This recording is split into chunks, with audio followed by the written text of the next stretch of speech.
Barangay LS 97.1 Forever.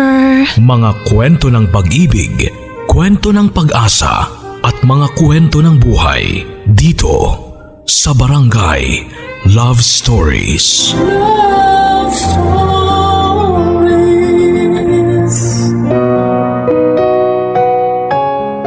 Isa sa mga pinakamasayang parte ng buhay ay ang pagiging bata dahil inosente sila sa maraming bagay.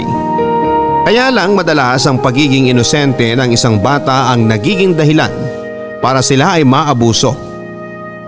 Ikaw, may mapait ka bang alaala noong kabataan mo na pilit mong kinakalimutan? Madalas na sa pagiging bata nagsisimula ang magandang alaala. Dahil inosente sila sa maraming bagay. Akala nila palaging masaya ang mundo. Makita lang ng bata na nakangiti ang isang tao sa kanya ay iniisip kaagad niya na mabait ang taong yon. Pero hindi palaging mabait ang mundo para sa isang inosenteng bata.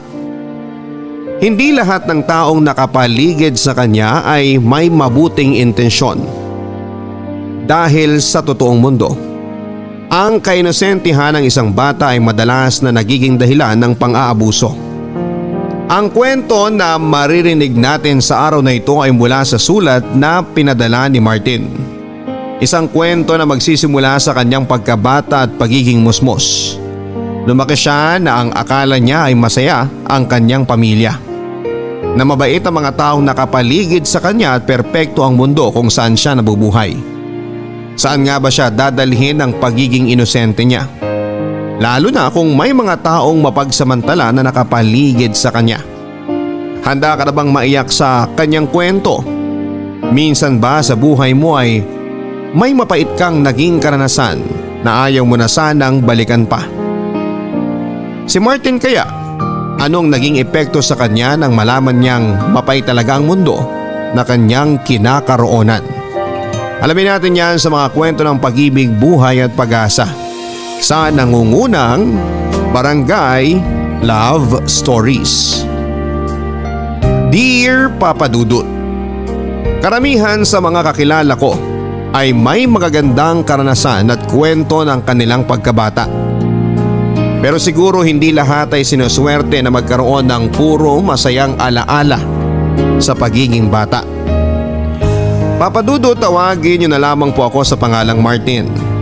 33 years old at isa po ninyong masugid na tagapakinig dito sa Bay Laguna.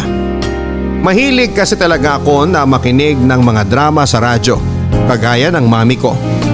Minsan nga ay banding na namin ang makinig sa inyong programa na Barangay Love Stories. At sabay din kaming nadadala ni mami sa mga sulat na inyong binabasa.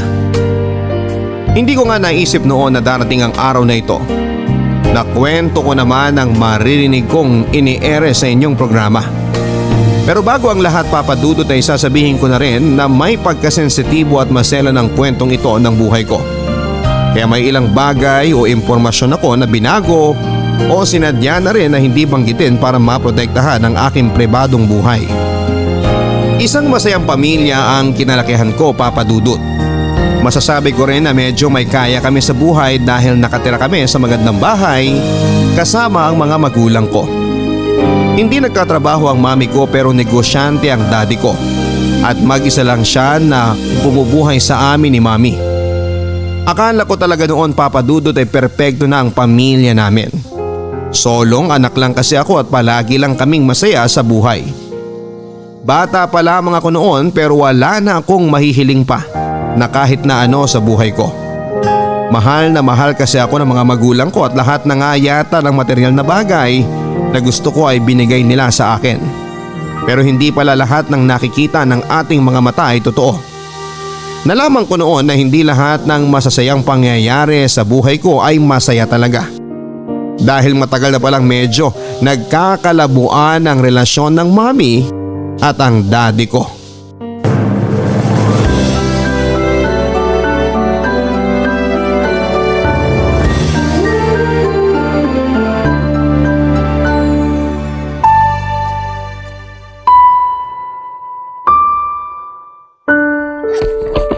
Mami, ano pong ginagawa niyo? Iniimpake ko na tong mga gamit natin, Martin. Pero bakit po kayo nag-iimpake? Dahil aalis na tayo sa bahay na to. Mami, hindi ko po maintindihan. Bakit kailangan po nating umalis? Mamaya ko na lang ipapaliwanag sa iyo ang lahat. Tulungan mo na lang muna akong mag-ayos ng mga gamit nating dalawa. Iabot mo sa akin ang mga gamit mo na gusto mong dali natin pag alis natin dito sa bahay. Sige po.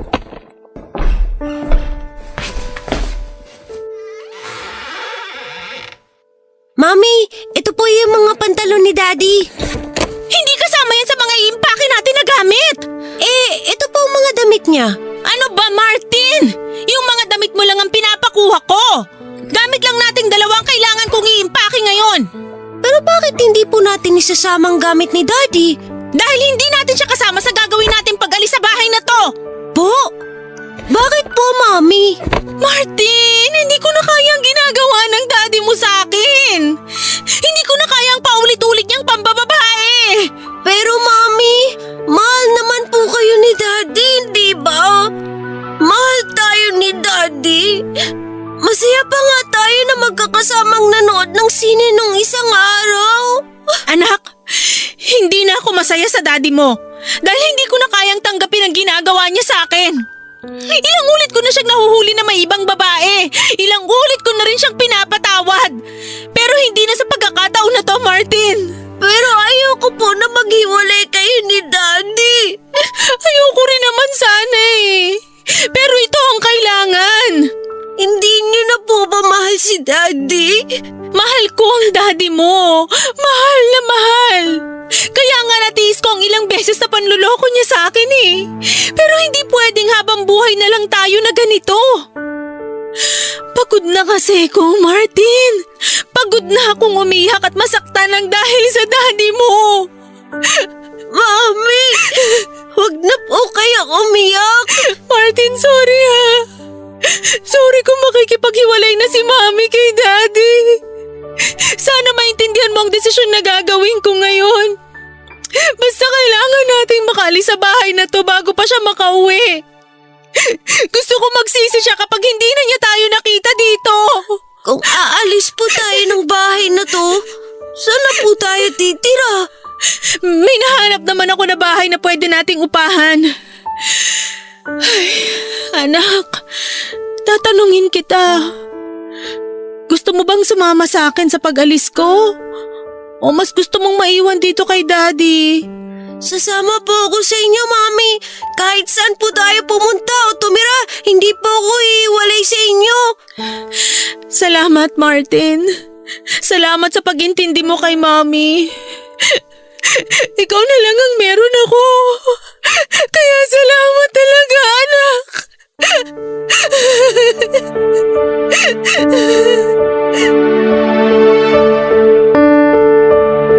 Papadudot 8 years old pa lamang ako nang maghiwalay ang mga magulang ko. Tumatak na sa isipan ko noon kung gaano kasamang tao ang daddy ko. Kaya pala may mga oras na nakikita kong umiiyak si Mami sa kwarto o kusina ng bahay namin. Dahil pala yon sa pambababae ni Daddy at panloloko sa kanya. Minsan din ay naririnig ko na nagsisigawan sila sa loob ng kwarto nila. Hindi ko lang masyado maintindihan kung ano ba ang pinag-aawayan nila. Basta palagi na lang naaalis si Daddy ng bahay noon at may iwan na umiiyak si Mami. Nang araw na yon, Papadudot, ay umalis na nga kami ni Mami dala ang 3 malalaking bag.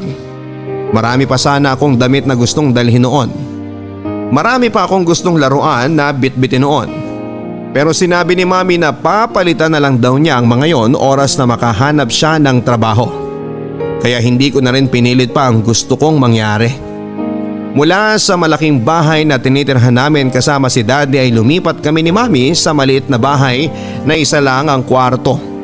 Maliit din ang kusina noon, pati na rin ang sala. At nang makapasok kami sa bahay na yon, muli na namang umiyak ang Mami ko, Papadudot. Halos gabi-gabi po siya na ganon sa tuwing magkasama kami. Kaya tuwing umaga ay pugtong-pugto ang mga mata ng Mami ko.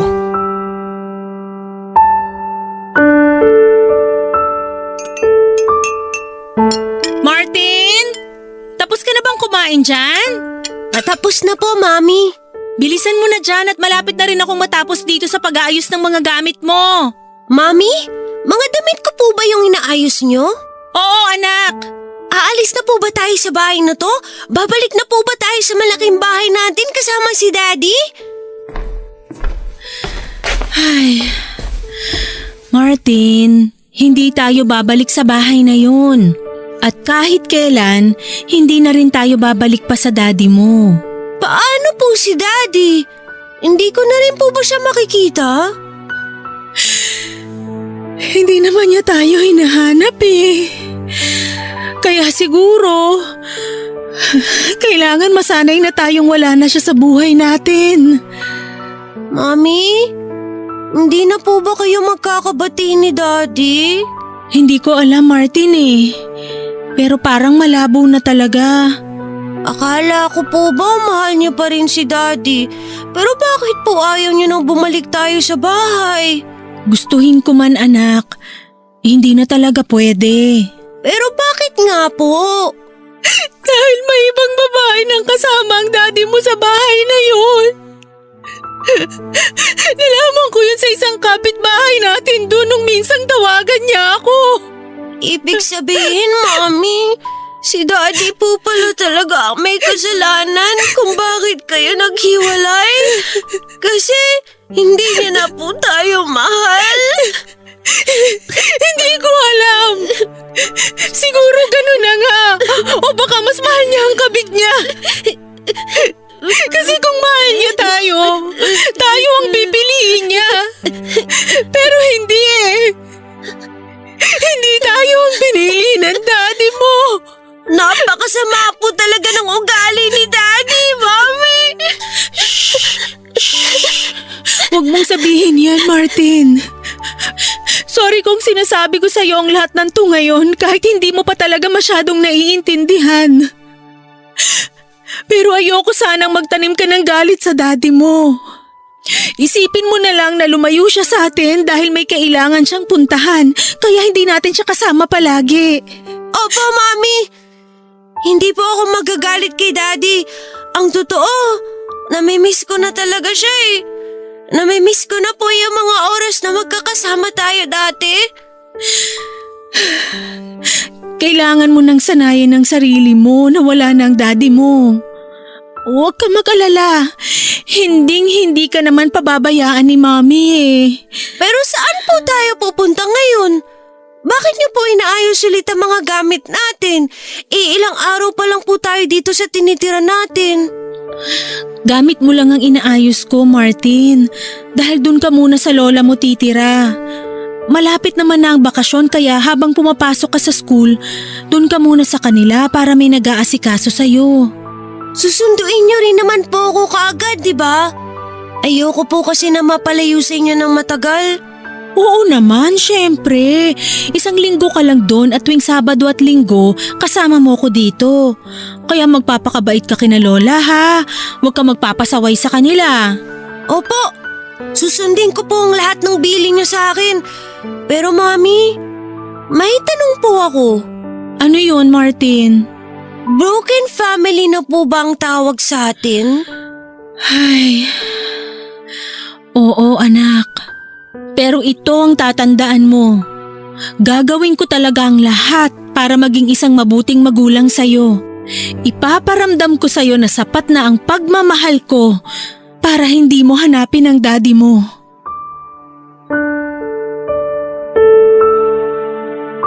Madalas kong naririnig noon ang salitang broken family sa ibang kaklase ko, Papa Dudut. Ang ibig sabihin daw noon ay magkahiwalay na ang kani-kanilang mga magulang. Ang iba sa mga kaklase ko ay malungkot kapag nagpag-uusapan yon.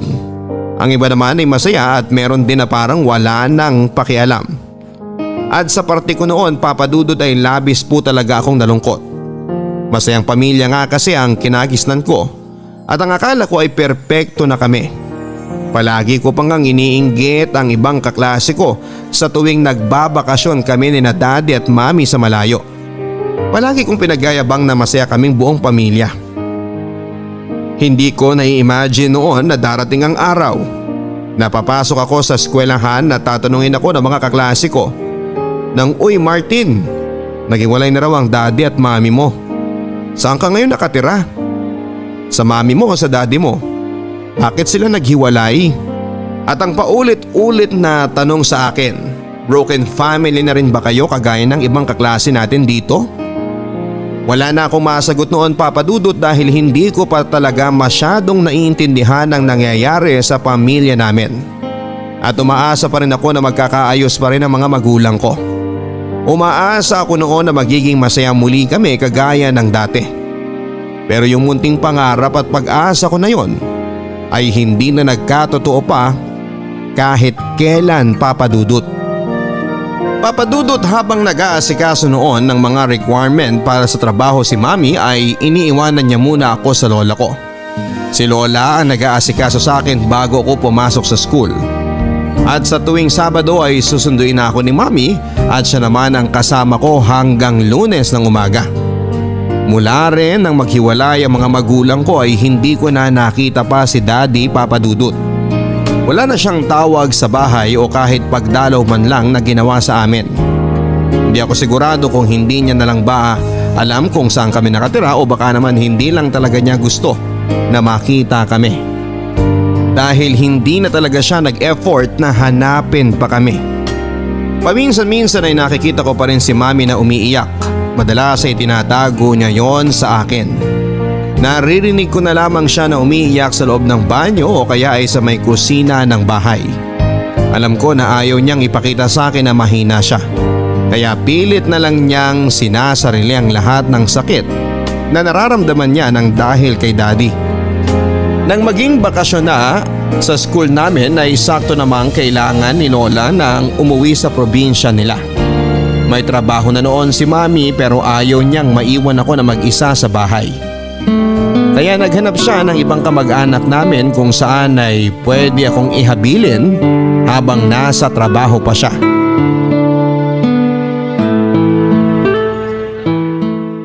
Martin, huwag kang masyadong makulit dito sa bahay ng tita mo ha. Mag-isa lang siya dito kaya huwag mo siyang papahirapan. Opo, Mami. Magbe-behave po ako. Good. Pasensya ka na kung iiwan na naman kita ngayon dito. Kailangan muna kasing magtrabaho ni Mami. Okay lang po. Sanay naman po akong asikasuhin ng sarili ko eh. Okay nga lang po kahit sa bahay na lang po ako maiwan na mag-isa. Naku, hindi naman ako mapapanatag kapag alam kong wala kang kasama. Kaya nga naghanap ako ng kamag-anak natin na pwede kong paghabilinan sa'yo. Mabuti na lang at nandito lang din pala malapit sa atin ang tita Aida mo.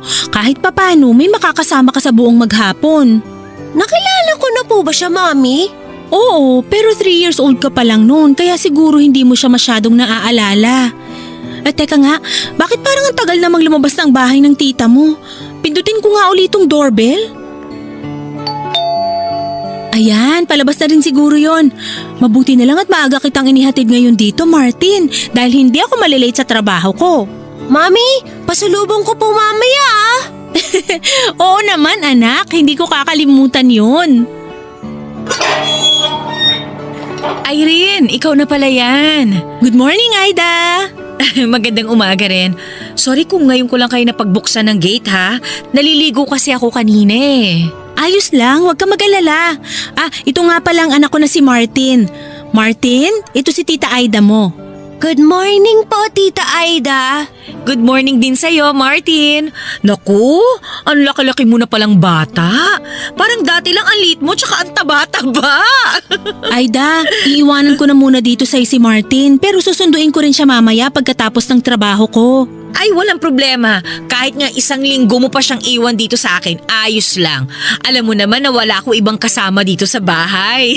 Kaya nga ikaw kagad ang naisipan kong pakisiyuan eh. Sige ha, alis na ako kasi kailangan ko na rin pumasok sa trabaho. Martin, yung mga billing ko sa'yo, wag mong kakalimutan. Huwag kang magpapasaway dito sa bahay ni Tita Aida, okay? Opo, Mami. Hindi po ako magpapasaway dito. O sige na, bye anak! Ingat po kayo! Bye po! O Irene, ingat ka ha! Halika na Martin, pasok na tayo sa loob. Sige po. Ilang taon ka na nga ulit? 8 years old po. Pero malapit na rin po ako mag 9 years old this year. Ang laking bata mo pala talaga. Magna 9 years old ka pa lang pero ang tangkad mo na. Naku, sisiguraduhin ko na mag-enjoy ka sa bawat pagstay mo dito sa bahay ko. Papadudot malaki ang bahay ni na Tita Aida. Marami at magaganda rin ang gamit niya sa loob ng bahay niya. Malaki ang refrigerator, TV at malakas ang aircon kahit sa sala. Maasikaso rin po siya sa akin kaya naman sa mga unang araw ng pamamalagi ko doon ay nag-enjoy talaga ako kagaya ng sinabi niya. Marami rin kasi siyang pagkain o mga junk food na inihanda para sa akin. Pinapanood niya rin ako ng mga pelikula at hinayaan na maglaro ng mga games sa computer. Kaya nga noong sunduin ako ni Mami kinagabihan ay parang ayoko nang umuwi pa. Pero syempre ayoko naman na malungkot si Mami mag-isa sa bahay, kaya sumama na rin ako. Ganun po kami araw-araw. Ihahatid ako ni Mami sa bahay ni Tita Aida at susunduin na sa gabi. Wala naman po akong reklamo at pati na rin po si Tita Aida. Enjoy nga raw po siya na kasama ako dahil malungkot daw talaga ang mag-isa sa bahay nila. Si Tita Aida nga po pala ay third cousin ni Mami. Ang mga magulang niya at kapatid ay nasa ibang bansa na raw naninirahan. Dahil mas gusto niya dito sa Pilipinas ay mag-isa na lamang siyang nakatira sa bahay nila. Matandang dalaga rin po siya at walang anak. Kaya siguro sabik din siya na kasama at kausap ako. Nabanggit din niya pala noon na mahilig daw talaga siya sa mga bata. Ang akala ko ay gusto niya lang na magkaanak dati. Kaya niya nasabi na mahilig siya sa mga bata. Pero iba po pala ang ibig niyang sabihin tungkol sa bagay na yon, Papa Dudut.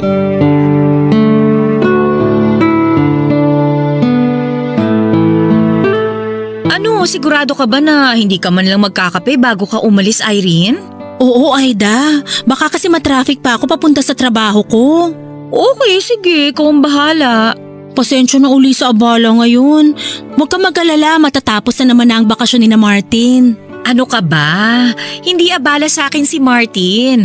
Natutuwa nga ako at may kasakasama ako dito sa bahay eh. Basta makakabawi rin ako sa'yo lalo na at mabilis akong naregular sa trabaho ko. Huwag mo isipin ang pagbawi na yan. Pagbutihin mo na lang ang pagtatrabaho mo para mapabuti na rin ulit ang buhay niyo ng anak mo. Iyan talaga ang ginagawa ko ngayon. Salamat uli, Aida. O Martin, aalis na ako. Magpapakabait ka uli dito sa bahay ng tita mo. Opo, Mami. Palagi naman po ako mabait dito eh. Ingat po kayo. Bye! Thank you, anak. Paalam muna sa inyo. Mag-iingat ka, Irene, ha? Sige, Aida. Salamat uli, ha?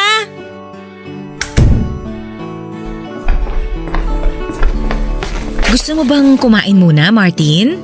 Hindi po. Busog pa po ako. Nag-almusal po kasi kami ni Mami kanina bago umalis ng bahay. Okay, pero anong gusto mong gawin ngayon habang naglilinis ako ng bahay? Gusto ko po sanang mag-computer game. Ay teka, alam mo may naisip ako na pwede nating gawin ngayon. Bago ka mag-computer game, bubuksan ko muna tong TV at may ipapanood ako sa'yo. Horror movie po ba ulit yan? Yung huling pinanood niyo po na pelikula sa akin? Halos hindi po ako makatulog sa kwarto kasi parang nasa tabi ko po yung multo. Patatakutin ka palang bata ka? Medyo po. Kaya nga po, madalas ako napapagalitan ni Mami kasi naiistorbo kong pagtulog niya. O huwag ka mag-alala, hindi nakakatakot tong ipapanood ko sa'yo. Pero sigurado ako matutuwa ka dito. Bakit po walang sound ang TV niyo? Ano kasi, wala talagang tunog ang pelikula na yan. Ganun po ba? Pero bakit po tinatanggal ng lalaki yung damit ng babae? Nainitan po ba yung babae? Ay, ang totoo, naglalaro lang sila. Ikaw ba, gusto mo rin ba ng bagong laro, Martin? Opo, gusto ko po! Tamang-tama, kasi may ituturo ako sa'yo na bagong laro. Sa laro na to, magpapanggap tayong dalawa na mga artista. Pagkatapos po, gagawin natin yung ginagawa ng mga artista dyan sa pelikula. Para kunwari, mga artista din tayo. O ano, gets mo ba? opo, nakuha ko po. Ay, very good. Matalino ka pala talagang bata. O ano, sige, simulan na natin ang laro na to ha. Wala nang damit yung lalaki sa pelikula kaya tatanggalin ko na rin ang damit mo, Martin ha. At gagawin mo ang lahat ng gagawin ng lalaki sa pelikula na pinapanood natin.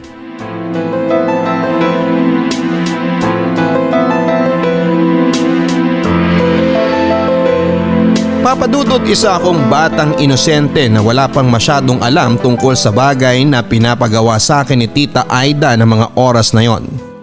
Nang sabihin niya na kailangan niyang makita ang katawan ko ay nahiya pa talaga ako noon kaya umayaw ako.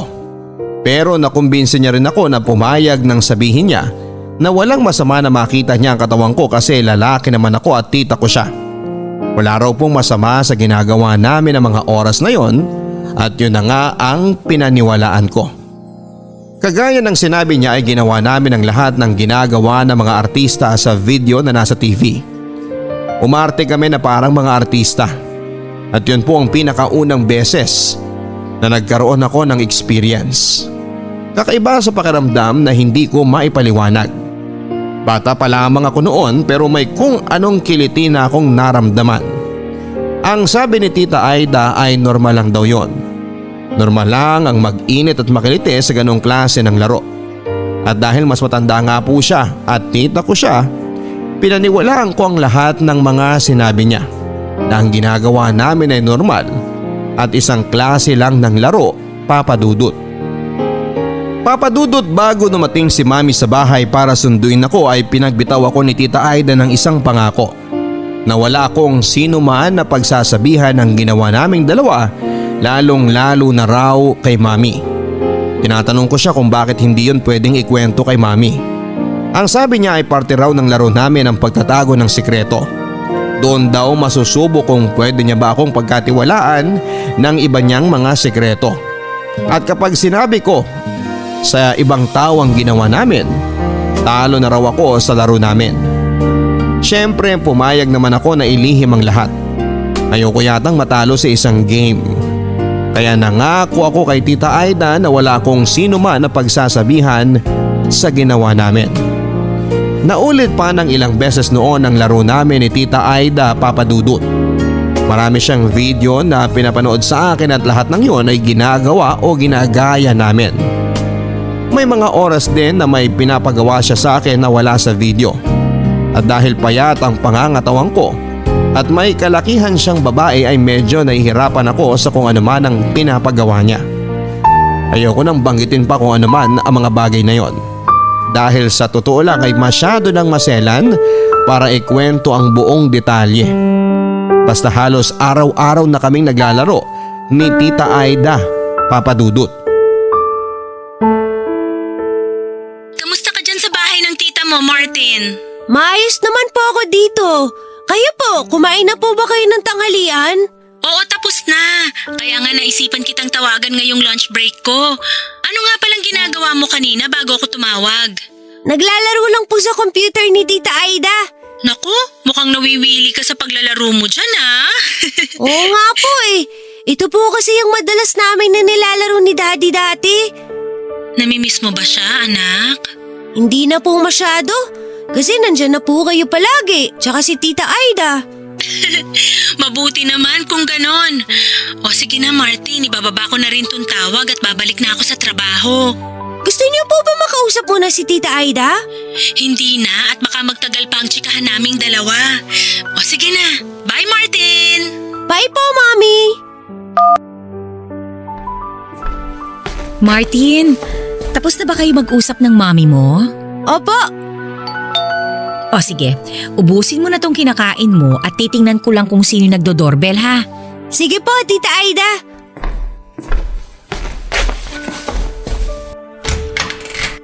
Beshi, naku grabe. Ang ginit-ginit sa labas. Ikaw na pala yan, Lando. Halika, pasok ka. Salamat. Summer na talaga kasi iba na ang tirik ng araw ngayon. Ay naku, sinabi mo pa. Kaya nga ang taas ng bill ng kuryente ko ngayon dahil walang patayan ng paggamit ko ng aircon. Ay, o nga pala. Ito si Martin. Yung sinasabi ko sa'yo na pamangkin ko. Ay, eto na ba yung batang kinukwento mo? Ang gwapo-gwapo nga at ang kinis ng balat. Oo, siya yun. Anak siya ng pinsan ko. Martin, ito si Lando, kaibigan ko. Tawagin mo na lang siyang Tito Lando. Hi po, Tito Lando. Dito talaga? Pero hello din sa'yo, Martin. Ang gwapo-gwapo mong bata. Napakagalang naman pala nitong pamangkin mo, Aida. Ay nako, hindi lang magalang yan. Napakamasunurin din. Ay, bet ko yan. Excited na tuloy ako sa gagawin nating tatlo mamaya. Tita Aida, ano po yung sinasabi ni Tito Lando na gagawin natin mamaya? Maglalaro ulit tayo. Yung palagi nating nilalaro na nagpapanggap tayong mga artista. Pero medyo ibang laro naman ang gagawin natin. Dahil hindi ka na artista mamaya, magiging model ka naman, Martin. Talaga po? Oo! Nakikita mo ba itong malaking camera ko? Kukunan kita ng maraming litrato at sisiguraduhin ko na gwapo ka talaga dito. Naku, papisil nga sa braso mo. Kay bata-bata mo pa, lusog na nito mga braso mo. Sigurado ko na hindi lang tong braso mo malusog sa'yo. Malalaman mo yan mamaya. At panigurado na ikaw mismo mapapagod sa galing ng batang ito. Paka ka dyan, Mars. Papadudot, sa totoo lang ay medyo nakakatakot talaga ang itsura ni Tito Lando nang makilala ko siya. Matangkad siya, medyo malaki ang pangangatawan, malaki ang ilong at mga mata. Makapal din ang mga labi niya at nang ngumiti siya ay nakita ko ang medyo bulok niyang mga ngipin. May hawak siyang camera noon at parang excited sa laro na sinasabi ni Tita Aida. At dahil bata pa lang ako noon at inosente ay na-excite din ako. At buong maghapon nga kami na nagkulong sa kwarto. Ang unang pinagawa nila sa akin ay pinaghubad nila ako at kinuna ng mga litrato sa iba't ibang posisyon at sulok ng kwarto. May ginawa rin sila sa katawan ko na hindi ko maintindihan. At may pinagawa sa akin si Tito Lando na mas malala sa mga pinapagawa sa akin ni Tita Aida. 3 beses atang naulit ang pangmumules sa akin ni Tito Lando. At madalas ay solo siya sa pang-aabuso sa akin, Papa Dudut. Palagi rin kasi siya sa bahay ni Tita Aida pero hindi siya nagpapakita sa mami ko. Dahil sa tuwing darating kami ni mami sa bahay ay si Tita Aida lang ang sumasalubong at kumakausap sa amin. Kapag wala na si mami ay saka lamang lalabas ng kwarto si Tito Lando para simulan ang pakikipaglaro sa akin.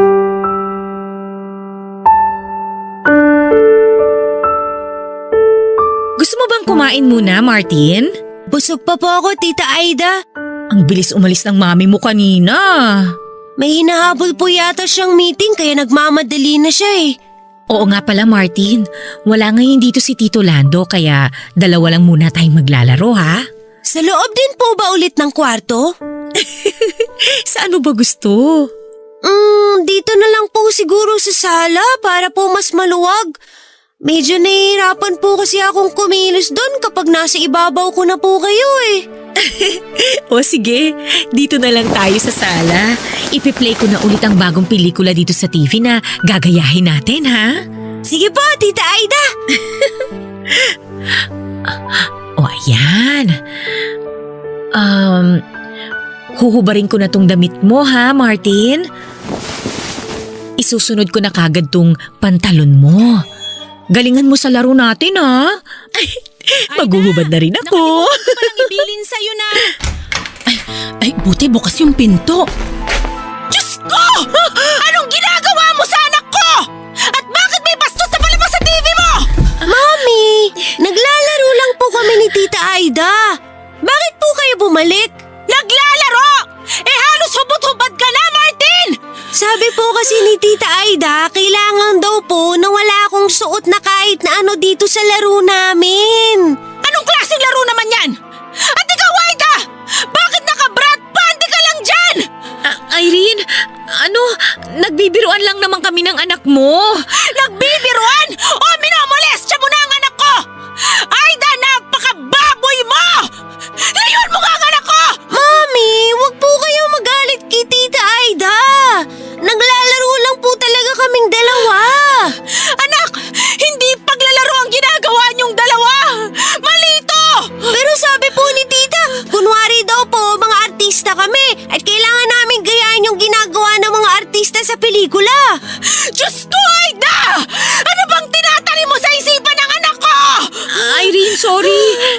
gusto rin naman ng bata ang ginagawa namin eh. Di ba Martin? Nag-enjoy ka naman sa paglalaro natin? Gusto niya kasi inosente pa siya at hindi niya alam na mali ito! Mami! Bakit po ba kayo nagagalit kay Tita Aida? Anak, hindi paglalaro ang tawag sa ginagawa niyo! Malaking kasalanan at pagkakamali ito! Niloloko ka lang ng Tita Aida mo! Ay naman, huwag mo naman palakihin to. Dapat hindi ko pinagkatiwala sa iyo ang anak ko, Aida! Ipapakulong kitang baboy ka! Papadudot, gulong-gulo po ang isip ko ng araw na yon. Hindi ko maintindihan kung bakit galit na galit si Mami kay Tita Aida. Habang nagbibihis ako ay minumura niya si Tita Aida at pinagbabantaan na ipapakulong ito. Umuwi kami noon sa bahay at doon ay umiyak na tinatanong sa akin ni Mami kung ano pa raw ba ang ginawa o pinagawa sa akin ni Tita Aida. Ayoko pa sanang sabihin sa kanya ang lahat dahil ang nasa isip ko noon ay naglalaro pa rin kami ni Tita Aida at ayoko nang matalo ako sa laro namin. Ayoko nang baliin ang pangako ko sa kanya. Pero ilang ulit na sinabi ni Mami na mali talaga ang ginawa namin. Lalo na nang ipakita kay Tita Aida ang buong katawan ko na walang kahit na anong saplot. Hindi na raw paglalaro ang ginagawa namin noon at isang kasalanan daw yon at pagkakamali. Kaya kailangan ko raw sabihin sa kanya ang totoo at lahat ng tungkol sa ginagawa namin. Nang ikwento ko na kay Mami kung paano at kailan nagsimula ang laro namin ay mas lalo siyang naiyak. Pero halos umagulhol na rin siya nang banggitin ko sa kanya na may isa pang kasama si Tita Aida na nakikipaglaro sa akin. Ikinuwento ko sa kanya ang tungkol kay Tito Lando. Ang pagkuha sa akin ito ng mga litrato hanggang sa mga ginawa nito sa katawan ko habang nakakulong kami sa loob ng kwarto. Doon ako niyakap ng mahigpit ni Mami at paulit-ulit siyang nagsorry sa akin. Hindi niya raw dapat na pinabayaan na mamolest ako. Hindi niya raw ako dapat ipinagkatiwala sa ibang tao. Guluman ang isip ko noon, Papadudot. Unti-unti ko nang naintindihan na hindi talaga tama ang lahat ng mga pinagawa sa akin ni Tito Lando at Tita Aida. Papadudot, hindi na po naging malinaw sa akin ang mga detalye ng ginawang pagdedemanda ni Mami kina Tita Aida at Tito Lando. Basta ang alam ko po ay nagsampa siya ng kaso sa kanila. Ilang ulit din na may kumakausap sa akin tungkol sa nangyari, iba't ibang tao at paulit-ulit lamang ang mga tanong na ibinibigay nila sa akin. Sawang-sawa na nga akong magkwento noon dahil pati ang sagot na ibinibigay ko sa kanilang lahat ay paulit-ulit lang din. Ang natatandaan ko ay matagal din akong hindi nakapasok sa school noon. Hanggang sa lumipat na nga kami ng bahay ni Mami at nag-transfer kami sa ibang school. Hindi na niya ako hinabilin pa sa ibang tao at sa bahay niya na rin pinatira ang lola ko na palagi kong kasama. Pagkalipas ng halos isang taon ay unti-unti ko nang nakalimutan ang lahat. At nang makita ni Mami na parang wala na sa alaala ko ang ginawa sa akin ni Tita Aida at Tito Lando, ay umalis siya ng bansa at nagtrabaho sa Italy. Doon po muling gumanda ang buhay namin dahil nakalipat na kami ni Lola sa mas malaki at mas magandang bahay. Itinaguyod ni Mami nang mag-isa ang buhay at pag-aaral ko. Pero Papadudot, hindi po pala talaga ganon kadaling kalimutan ang lahat. Lalo na nang mag-high school na ako. At naaalala ko ang mga pinapagawa sa akin ni Tita Aida at ni Tito Lando. Doon ko tuluyang na-realize na mali nga talaga ang lahat ng yon. Nagamit at namolest siya ako ng mga taong pinagkatiwalaan ni Mami. At dahil doon, Papadudot, ay nahirapan ako na magtiwala sa ibang tao. Lalo na sa mga babae. Pakiramdam ko noon lahat ng babae sa paligid ko ay gagamitin at lolokohin lang ako. Kaya naman lahat din ng nakarelasyon ko mula college hanggang sa nagtrabaho na ako ay niloko ko at sinaktan ko lang din.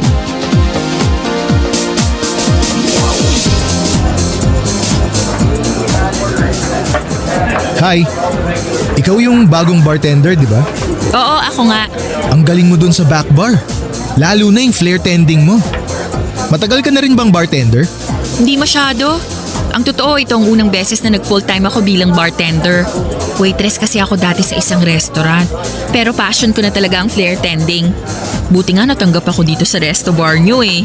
Marami kasing nag-resign sa amin nung nakaraang taon lang. Kaya nangailangan din talaga ng mga tao dito sa bar. Lumipat sila dun sa bagong bukas na bar sa kabilang kanto lang. Mas malaki daw kasi yung pasahod ng may-ari ng bar na yun eh. Talaga? Eh ikaw, bakit hindi ka lumipat doon? Hindi ko naman kailangan ng malaking sweldo. Ang gusto ko sa trabaho, yung mababait na boss na para bang pamilya lang ang turing sa mga staff nila. Ang tagal ko na rin dito pero may isang beses, hindi pa ako pinagtaasan ng boses ni na boss. Kalmado lang sila palagi kahit nung nag-uumpisa pa lang ako. Hindi rin sila nagalit kahit ilang bote ng alak ang nabasag ko dahil hindi pa ako magaling mag-flare tend. Mukha naman talaga silang mabait kahit noong ini-interview pa lang nila ako. Oo, mabait talaga sila. Tsaka naikwento ka rin nila sa akin Talaga? Ano namang kwento nila tungkol sa akin? na maganda ka raw at bagay daw tayong dalawa. Grabe siya oh. Seryoso ako dun. Sila nga nagsabi sa akin na lapitan kita ngayon eh. Sinabi rin ba nila na bula-bulahin mo ko? Maganda ka naman talaga kasi. Hindi ka na kailangan bulahin. Tsaka totoo yung mga sinasabi ko. Ang galing mo talaga mag-flare tend kanina. Napatulala nga ako sa'yo ng ilang minuto eh. Nako Martin, tigil-tigilan mo nga ako sa pambobola mo na yan. Alam ko na ang mga galawan ng ganyang banat mo. At hindi mo ako madadala sa ganyang salita mo. Wais ako, no? Mukha namang hindi ka talaga mahilig sa bola-bola eh. Baka asado. Pwede pa. Asado? Anong ibig mong sabihin? Ang ibig kong sabihin, mukhang hindi ka nga madaling bulahin. Pero parang mahilig ka namang magpaasa ng tao. Ang galing ng banat mo na yan ah. Bago ba yan? Ngayon ko lang kasi narinig eh. Oo, kanina ko lang naisip habang nakatitig ako sa'yo. Pero sana, huwag mo akong isama dun sa mga papaasahin mo lang ha. Ewan ko sa'yo. Puro ka bola at banat dyan. Ilang beses ko bang sasabihin sa'yo, hindi nga kita binubola. Ay, teka. Paano mo pala nalaman na Martin ang pangalan ko? Ha? Ano? Narinig ko lang dyan sa mga kasamahan natin kanina nung tinawag ka nila. We, talaga? Bakit parang bigla na lang namula yung mga pisngi mo? Oo nga. Anong feeling mo? Pinagtanong ko sa ibang waitress at bartender dito? Eto naman masyado namang defensive. Eh di hindi. Sabi mo eh. Maniniwala na lang ako sa'yo. Oh, since alam mo na ang pangalan ko, baka pwede ko rin malaman ng sa'yo. Akala ko ba pinagkwentuhan nyo na ako ni na boss kanina? Hindi ba nila sinabi sa'yo ang pangalan ko? Hindi. Sabi lang nila may bagong bartender dito sa bar na bagay daw sa akin. Nang makita nga kita kanina, tinanong ko sa kanila ang pangalan mo pero ayaw naman nilang sabihin. Lapitan daw kita. Ako daw mismo ang magtanong sa'yo. Kaya eto ako ngayon. Nagpapakyut dito sa harapan mo para lang makuha ang pangalan mo. Bolero ka na, corny ka pa. Pero sige, shy na lang ang itawag mo sa akin. Oh, huwag ka mag-e-expect ng kahit ano ah. Hindi porke binigay ko yung pangalan ko sa'yo, ibig sabihin nun type na kita. Ano ka ba? Wala naman akong iniisip na ganun eh. Pero pwede rin. Mukha naman talagang type mo ako. Huwag kang mag-alala. Easy to get naman ako, lalo na sa babaeng gusto ko. Grabe ka talaga Martin. Sobrang feelingero mo rin pala. Gwapo ka nga, presko ka naman.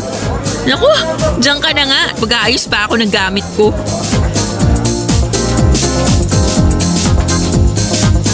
Papadudod si Shai na nga po yata ang pinakamagandang babae na nakilala ko sa tanang buhay ko. Bukod kay Mami. Noong sinabi ko na medyo natulala ako sa kanya habang inihahagis at pinaglalaroan niya ang mga bote ng alak. Hindi yon pambobon lang. Dahil totoo na ilang minuto akong natulala sa magandang mukha niya ng mga oras na yon. Maliit na babae lang siya papadudot. Maputi at makinis ang kutis. Singkit ang mga mata at matangos pa ang ilong. Mukha talaga siyang legit na Koreana sa itsura niya. Pero hindi lang yon ang naging dahilan para lalo akong magkagusto sa kanya. Dahil magkatrabaho kami at matagal na ako sa resto bar na yon, ay kaming dalawa ang pinagpartner ng mga boss namin. Bagay nga daw kasi kaming dalawa dahil pareho kaming maputi at singkitin ang mga mata. Nagkataon naman na single din ako ng mga panahon na yon at talagang type ko si Shai. Nang maging partner nga kami ay mas lalo ko siyang nakilala at nagustuhan. Hindi kasi siya ang tipo ng babae na madalas kong nakikilala at nakakarelasyon noon. Astig pong babae si Shai, Papa Dudut. Malakas siyang uminom ng alak pero hindi siya mabilis na malasing. Magaling din siyang mag-mix ng mga alak, marunong siya mag-ayos ng mga sirang gamit sa bar kagaya ng electric fan o microwave oven. At pati na rin ang mga sirang makina ng kotse o motor ay nagagawa niyang paganahin. Ilan lang yon sa lalong nagpahanga sa akin kay Shai. Pero ang pinaka nagustuhan ko sa kanya ay ang pagiging malambing at maalalahanin niya sa mga nakakasama namin sa trabaho. Mabilis niya tuloy na nakaklose ang halos lahat ng staff sa resto bar na pinagtatrabahuhan namin. Pero syempre binakurang ko na kaagad siya, Papa Dudut. Alam ko naman kasi na gusto niya rin talaga ako at nagpapakipot lang siya nang ligawan ko siya. Nalaman ko rin kasi mula sa ibang katrabaho namin na pinagtanong niya pala talaga ang pangalan ko. Nung unang gabi pa lang niya sa resto bar at nakita niya ako na nagmi-mix ng mga inumin sa bar. Ramdam ko rin na malaki ang pagkagusto niya sa akin kagaya ng nararamdaman ko para sa kanya. Kaya lang, Papa Dudut, ay iba na kasi ang tama ko kay Shai ng mga oras na yon. Malalim na at pang seryosohan. Doon na ako nagsimulang matakot na baka dumating ang oras na masaktan ko siya kagaya ng ginawa ko sa ibang babae. Kaya sinimulan ko na siyang iwasan at ipakita sa kanya na hindi ko talaga siya gusto, Papa Dudut. Oh, Shai. Nandito ka pa pala sa locker room. Bakit hindi ka pa umuwi? Hinihintay kasi kita eh. Bakit mo naman ako hinihintay? Wala naman tayong usapan na magkikita tayo ngayon. Hindi rin naman kita tinext. Akala ko lang kasi gusto mong hintayin kita kagaya ng dati. Ay, ikaw ba? Ba't di ka pa umuwi? Sabay kasi kaming uuwi ng bagong waitress dito. Kaya lang, nag-extend siya ng 1 oras kaya maghihintay na lang muna ako. Girlfriend mo na ba siya? Hindi pa. Hindi pa. Ibig sabihin, nililigawan mo na. Wala ka nang pakialam doon. Sige na, alis na ako. Kinuha ko lang talaga tong jacket ko. Ano ba talagang trip mo, Martin? Trip? Anong ibig mong sabihin? Wala ka naman talaga dapat na pakialam sa buhay ko, di ba? Hindi ko obligasyon na i-update ka kung anong oras ako uuwi o kung sino ang kadate ko. Oo. Wala kang obligasyon sa akin. Dahil hindi mo naman ako girlfriend at mas lalong wala tayong relasyon. Ay, tama na nga ang usapang to. Aalis na ako. Sandali lang. Dahil hindi pa ako tapos sa mga sinasabi ko. Okay lang naman, Martin, kung ayaw mo na talaga sa akin eh. Pero sana walang iwanan sa ere. Pinaasa mo lang ako, Martin. Pinasakay mo ako at pinaniwala mo na gusto mo ko. Hindi kita pinaasa, Shai. Talaga? Hindi? Anong tawag sa ginagawa mo sa akin ngayon? O baka naman, gawain mo na talaga to. Yung popormahan mo mga bagong babae dito sa resto bar, tapos bigla mo nalang iiwanan sa ere. Pwede ba, Shai? Huwag mo nga akong pag-isipan ng ganyan.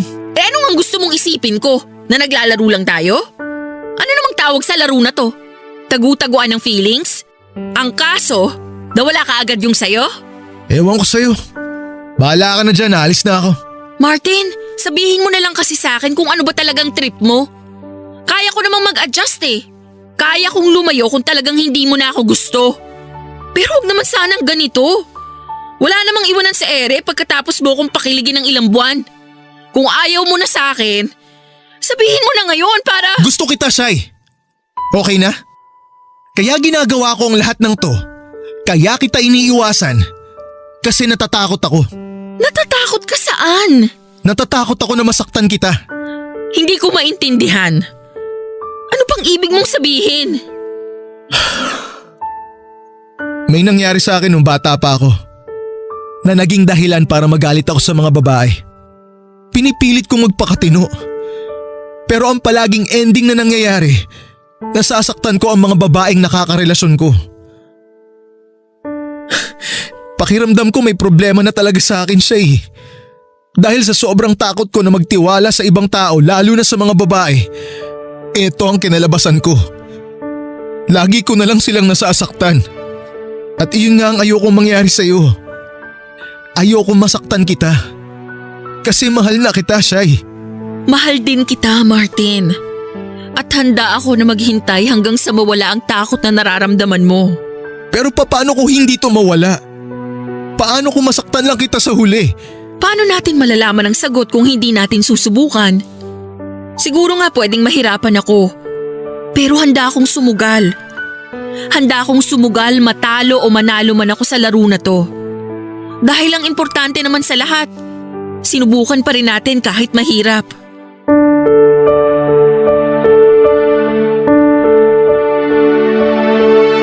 Papadudot, hindi naman talaga natin malalaman ang sagot sa mga tanong kung hindi natin ito susubukan na hanapin. At yun nga ang ginawa namin ni Shai. Dahil hindi rin naman totoo ang sinasabi ko sa kanya noon na dinedate ko ang bagong waitress sa bar namin, ay muli kaming nagkaayos. At bukod sa takot na naramdaman ko, ay wala nang ibang naging balakid sa relasyon naming dalawa. Nagsimula na ring mawala kahit papaano ang takot ko na magtiwala sa ibang tao. Naging gago po talaga ako noon at maraming nasakta na babae. Pero nang dahil kay Shai, nagawa ko ring magbago sa wakas. Opo, Papa Dudut. Naging kami na nga po kaagad ni Shai, bakit pa ba namin patatagalin ang lahat kung nagkaaminan na rin kami ng nararamdaman para sa isa't isa. At sa unang buwan pa lamang ng relasyon naming dalawa ay sinabi ko na sa kanya ang lahat ng natatandaan ko tungkol sa nakaraan ko. Kinuwento ko sa kanya ang ginawang pang-aabuso ni na Tita Aida at Tito Lando sa kainosentehan ko noong bata pa lamang ako. Naiyak si Shai nang marinig niya ang buong kwento ko. Kahit ako ay naiyak na rin dahil hindi talaga biro na balikan para sa akin ang mga nangyari noong bata pa lamang ako.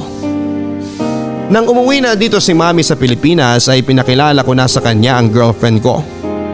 Si Shai po ang kauna-unahang babae na pinakilala ko ng formal sa mami ko bilang kasintahan ko. Kaya alam ni Mami na seryoso ako sa relasyon naming dalawa. Nang wala na si Shai noon sa bahay ay nag-usap kami ni Mami. Tinanong niya sa akin kung alam na raw ba ni Shai ang tungkol sa nakaraan ko. Sinabi ko sa kanya na oo. At si Shai ang dahilan kung bakit unti-unti ko nang napapatawad ang mga taong umabuso sa akin. Doon ay sinabi sa akin ni Mami ang nangyari kina Tito Lando at Tita Aida. Si Tito Lando ay matagal na raw patay dahil sinaksak raw ito ng isang binatilyong sinubukan itong molestyahin. Ilang taon na ang nakakaraan. Hindi raw kasi ito nakulong at sinubukan na magtago. Si Tita Aida naman ay matagal nang nakalaya pero hanggang ngayon ay nakikipaglaban sa sakit niyang cervical cancer. Siguro nga ay mahirap talaga na makuha ang katarungan saan mang panig ng mundo. Pero naniniwala ako sa karma. Mapabuti o masama man ang ginawa ng isang tao, doble o triple ang balik nito sa kanila. At anuman ang sinapit ni na Tito Lando at Tita Aida sa mga buhay nila, karma na rin nila yon sa kung anuman ang kasalanan na nagawa nila.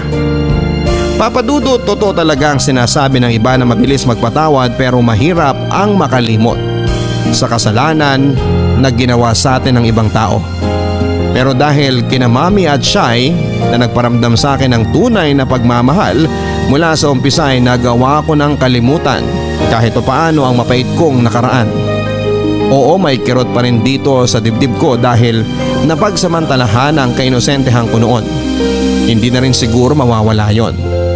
Ang mahalaga naman ngayon ay natuto na ako na magmahal muli at magtiwala sa ibang tao.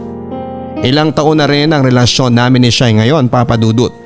Hindi perfect ang lahat dahil may mga oras na nag-aaway din kami. Pero pinapatatag ng pag-aaway namin ang relasyon naming dalawa.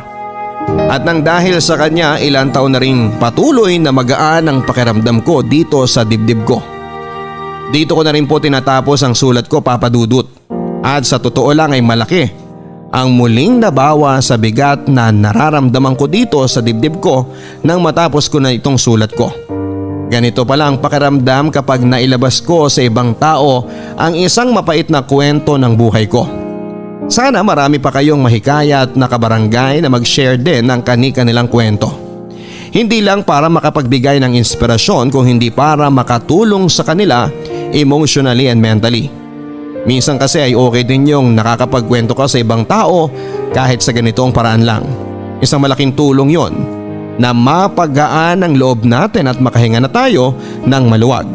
Dahil handa na tayong kalimutan ng isang parte ng ating nakaraan. Hanggang dito na lamang ang inyong forever kapuso at kabarangay, Martin. Madalas na naaabuso ang mahihina dahil hindi nila kayang ipaglaban ang kani-kanilang sarili. At napagsasamantalahan naman ng mga inosente na wala pang masyadong alam sa totoong galawan sa mundo. Lahat tayo ay dumadaan sa mga pagsubok ng buhay at ito ang nagpapatatag sa atin bilang isang tao. Pero sa nangyari sa iyo, Martin, ang mga pagsubok na pinagdaanan mo ang halos humubog sa buong pagkatao mo. Kaya naging mahirap talaga para sa iyo ang magtiwala sa iba dahil pakiramdam mo ay palagi ka lang nilang gagamitin at sasaktang muli. Hindi rin kita masisisi kung nahirapan ka man noong magtiwala at magmahal dahil lahat yon ay bunga ng iyong nakaraan. Pero syempre hindi tayo hahayaan ng buong may kapal na habang buhay na magdusa at dalhin ang bigat sa ating mga dibdib. Kaya siguro dumating sa buhay mo si Shai ay para maging daan at dahilan na matutunan mo na muling magmahal. Lahat naman ng mga nagiging kasalanan natin ay may nakalaan na kaparusahan. Hindi man sa mundong ito, alam natin na may naghihintay na kapalit sa kasamaan na ginawa ng bawat tao. Mabuti na lang talaga at nagawa mo ring magpatawad. Dahil daan yan para mabilis na maghilom ang malalim na sugat na dulot ng isang masamang alaala. Maraming salamat sa pagbabahagi mo ng kwento kung paano ka natutong tumayo sa gitna ng madilim na kahapon. Sigurado ako na nakapag-iwan ang kwento mo ng inspirasyon para sa karamihan, lalo na sa mga kabarangay natin at dumaan din sa ganoong kabigat na sitwasyon. Dalangin ko na mas lalo ka pang maging matatag sa paglipas ng panahon. Hanggang sa muli, ako po si Papa Dudut sa mga kwento ng pag-ibig, buhay at pag-asa dito sa Barangay Love Stories number 1. Mga kwento ng pag-ibig, kwento ng pag-asa at mga kwento ng buhay dito sa Barangay Love Stories. Forever.